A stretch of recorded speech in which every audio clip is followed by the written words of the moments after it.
Today, less than 3 in 10, less than 30% of our 4-year-olds have access to high-quality pre-K.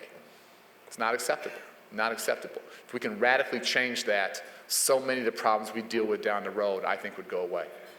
As everyone here knows, we're making a huge, huge play around early childhood education.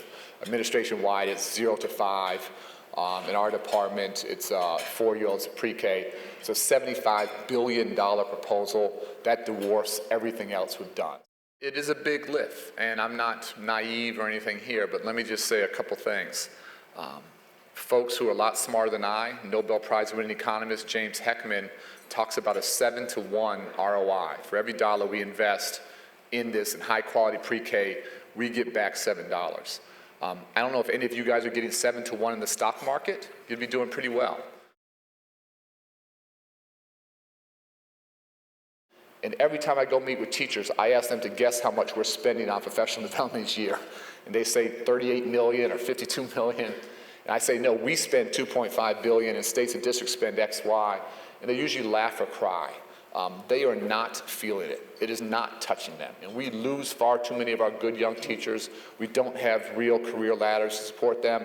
I think we underinvest in this area, but I also think we do a terrible job of investing our existing resources.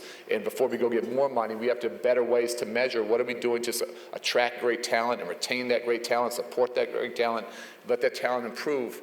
But any work you could do around how we at the federal level, states, districts, how our Title II money is being spent to help teachers do the critical work every single day, how we measure that return on investment would be extraordinarily interesting.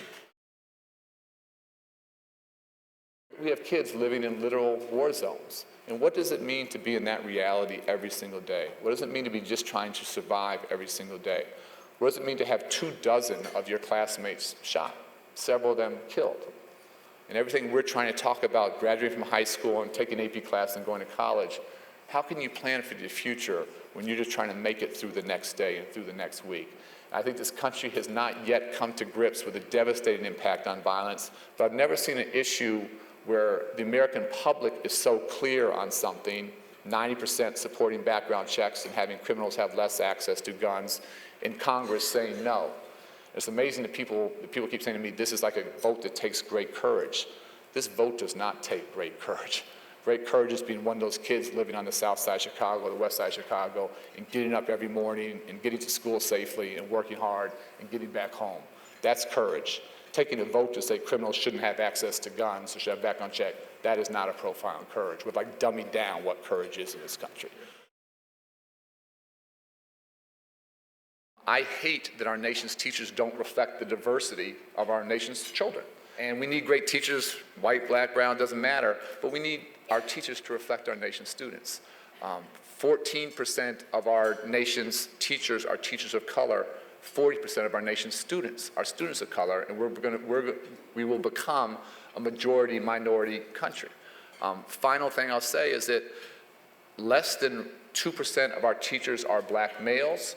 Less than 2% of our teachers are Latino males. It's 3.5% for the country. And then we wonder why our young boys of color struggle.